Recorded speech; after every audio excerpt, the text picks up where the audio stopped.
বন্ধুরা, জঙ্গলটার ভেতরে ঢুকেই একটা বিশেষ ভৌতিক একটা রোমহর্ষকর ব্যাপার রয়েছে। আজ আমরা এসেছি দেবগ্রাম ফরেস্টে, যাকে নদিয়ার ম্যানগ্রোভ বলা হয়। তো বন্ধুরা, ভিডিওটি সম্পূর্ণ দেখুন। কি ছবি পেলাম, জঙ্গলটা পুরো ভেতরে কিভাবে ঘুরলাম, কি জিনিস দেখতে পেয়েছি, পুরো জঙ্গলটা ঘুরিয়ে আপনাদেরকে দেখাবো।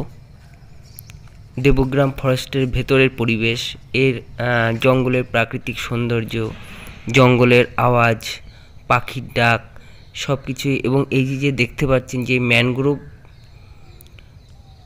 বলা হয় এই কারণেই, এই জায়গাটাকে বেস করেই ম্যানগ্রোভ বলা হয়, কারণ এই গাছের নিচটায় বহুদিন ধরে জল থাকে।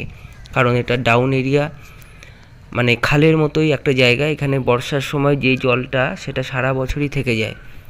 আর এই জঙ্গলের এই খালের মতো জায়গা দুপাশ থেকে উঁচু ঢিবির মতো, মানে সেই ছোটোখাটো টিলার মতো আর কি। এই যে দেখতে পাচ্ছেন জঙ্গলের মাঝখান থেকে এই রাস্তা চলে গেছে। আর বেসিক্যালি এই জায়গাটাই ডাউন এরিয়া, এটা অনেকটা খালের মতো। এবং এই সাইড থেকে যে জলটা দেখেছেন, জলটা জমা থাকে সারা বছরই।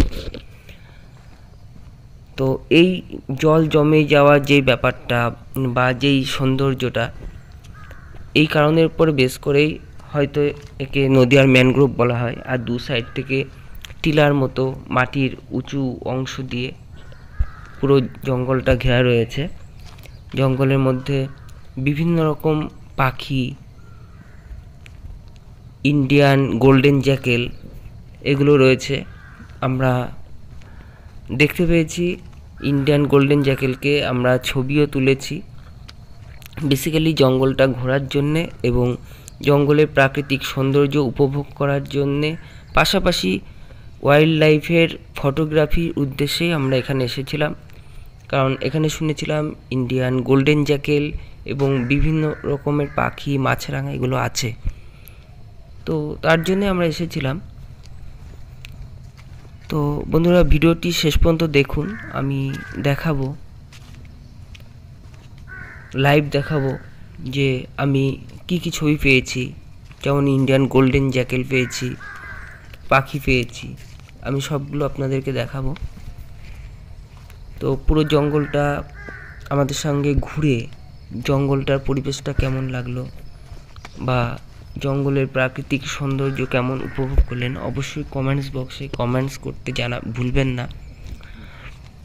আর ভিডিওটি যদি ভালো লেগে থাকে তাহলে অবশ্যই লাইক, কমেন্টস, শেয়ার, সাবস্ক্রাইব করবেন চ্যানেলটি, যাতে পরবর্তীকালে এই ধরনের ভিডিও আরও দিতে পারি। তো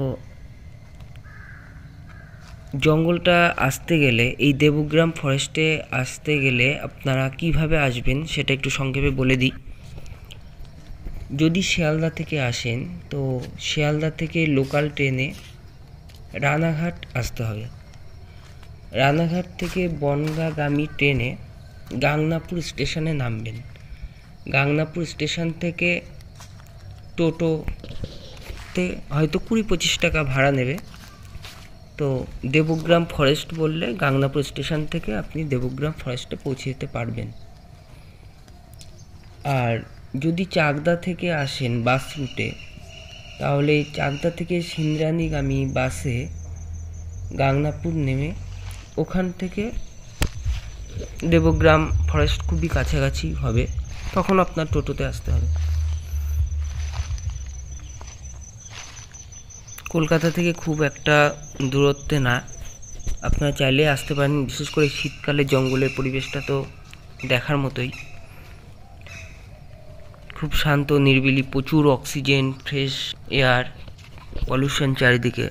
তো সেইখানে যদি একটু তাজা নিঃশ্বাস, অক্সিজেন নিতে চান, তাহলে তো এরকম জঙ্গলে আসতেই হয়। তাছাড়া জঙ্গলের যে প্রাকৃতিক সৌন্দর্য, সেটা তো উপভোগ করার মতোই বিষয়।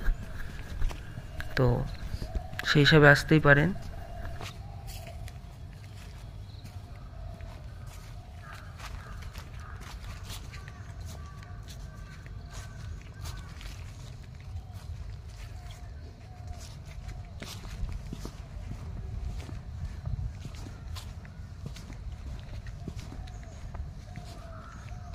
তবে এখানে অনেকে পিকনিক করতেও আসে, যদিও আমি জঙ্গলে বা এরকম পরিবেশে পিকনিক করার কখনোই পক্ষপাতী না, কারণ এতে জঙ্গলের নিজস্বতা, নিজস্ব রূপ, নিজস্ব পরিবেশ সেটা নষ্ট হয়। কারণ পিকনিক করে যারা যায় তারা সেখানে বিভিন্ন রকম প্লাস্টিক, নোংরা জিনিস বা জোরে লাউডে বিভিন্ন রকম বক্স, গান, সাউন্ড সিস্টেম চালানোর জন্যে জঙ্গলের যেসব প্রাণীরা আছে তারা খুব বিশেষভাবে ডিস্টার্ব হয়। দেখুন বন্ধুরা, এখন আমি আপনাদেরকে কথা দিয়েছিলাম ভিডিও লাস্টে আপনাদেরকে দেখাবো আমি কি ছবি পেয়েছি। এটা দেখতে পাচ্ছেন ইন্ডিয়ান গোল্ডেন জ্যাকেল। এই ছবিটা আমি পেয়েছি। ছবিটি জাস্ট ক্যামেরা থেকেই ছবিটা তুলে দেখানো হচ্ছে, এখনও এডিট করা হয়নি। এডিট করলে একটু ভালো লাগবে দেখতে, যদিও আমার লেন্সটার একটু ডিস্টার্ব আছে বলে। আজকের ভিডিও এখানে শেষ করলাম। সবাই ভালো থাকবেন, সুস্থ থাকবেন।